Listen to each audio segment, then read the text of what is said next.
Good morning to all. Let us start. The chapter name is electrolysis. The chapter is electrolysis for class 10 ICSE board. Chemistry chapter number 6, that is electrolysis. See, first of all,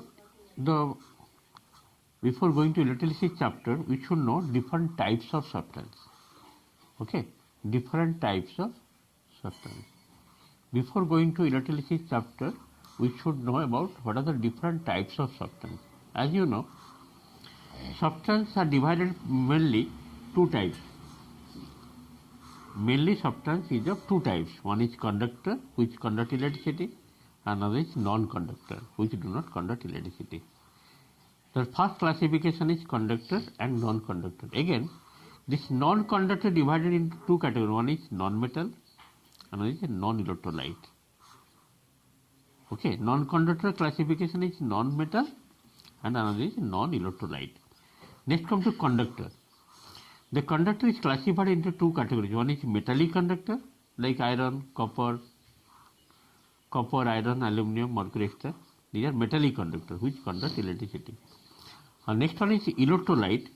Means electrolyte which will conduct electricity in aqueous solution, means solution form, like alkalis and salt in the fused state or in aqueous solution. That means they can conduct electricity. These are the substances which conduct electricity in solution form. That is called electrolytes. Therefore, classification conductor is one is metallic conductor, another is electrolyte. Now come to electrolyte. One is strong electrolyte. The second one is weak electrolyte. The strong electrolytes mean the strong acid like nitric acid, sulfuric acid, strong base like potassium hydroxide, sodium hydroxide, and all salt. These are called strong electrolyte.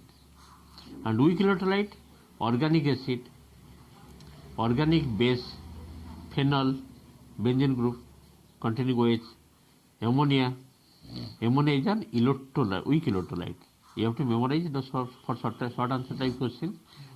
Give some example of weak electrolyte. One is organic acid, organic base, phenol, ammonia. And strong acid, strong electrolyte example is strong acid, strong base, and all salt. Next come to the conductor. Those which conduct electricity are called conductors. And non-conductor means non-conductor or insulator meaning same thing. Those substances which do not conduct electricity are called non-conductors or insulators. Now come to conductors. Is of two types. One is metallic conductor, another is electrolyte. The conductors are of two types: metallic conductor, another is electrolytic conductors. That is electrolytes. Metallic conductors, these are the metals through which electricity can pass through due to the flow of electrons. Due to the flow of electrons, this is the important part. And no chemical changes take place. In case of metallic conductor, no chemical changes take place and flow of electrons is going on. For example, copper, silver, aluminum. But in case of electrolyte, the substance which allow electricity to pass through their aqueous solution or in the fused state due to the flow of ions. The main important part is here flow of ion, but here flow of electrons are called electrolyte. For example, acid, base, and salt. A chemical reaction taking place, but in case of metallic conductor, no chemical reaction taking place. This is the basic difference between metallic conductor and electrolyte. I think it is clear for you. Let us go next part. Let me discuss the differentiation between metallic conductor and electrolytic conductor. Before going to the difference, you should know what is aqueous solution. What is aqueous solution? The solution of a substance in water. Common salt with water, that is solution. The solution of substance in water is called its aqueous solution. This short definition, what is aqueous solution. Now come to the metallic conductor and electrolytic difference. The metallic conductor, first point, electric current is carried by the movement of electrons. But in case of electrolytic conductor, the electric current is carried by movement of ions. Basic difference, right? The second point, passage of electric current involves no change in chemical properties of the conductor. But in case of electrolytic conductor, passage of electric current, when current is passed through the solution, Passage of electric current involves the decomposition of electrolyte due to chemical reaction. Decomposition of chemical compound taking place. Next, third point, no transfer of matter takes place in case of metallic conductor, but in case of electrolyte conductor, matter is transferred as ions. This is the basic difference. You have to write minimum 3 points. Now come to the non-conductor. This is all about the metallic conductor and electrolyte conductor. Now come to the non-conductors or insulators. Non-conductors are of two types. One is non-metallic conductor and another is non-electrolyte. Non-metallic conductor means these are the non-metals through which electricity cannot pass and no chemical change takes place. All non-metals are non-conductors or insulator except carbon. Carbon is a non-metal but it can conduct electricity. Current can pass through it. The compounds of non-metals such as wood, rubber and plastic which do not conduct electricity are used as insulators. Next comes the non-electrolyte. The substances which do not allow an electric current to pass through their aqueous solution are called non-electrolytes, or for example sugar, urea, benzene. Okay. Next comes to the different types of electrolytes. One is strong electrolyte, another is weak electrolyte.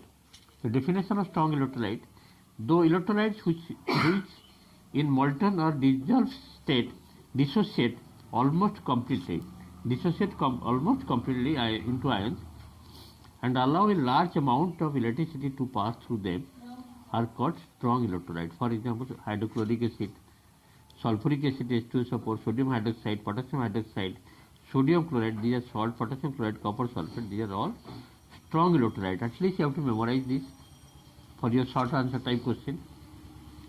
Whenever common salt sodium chloride, it is solid, dissolved in water, it gives sodium plus positive ions and chlorine minus.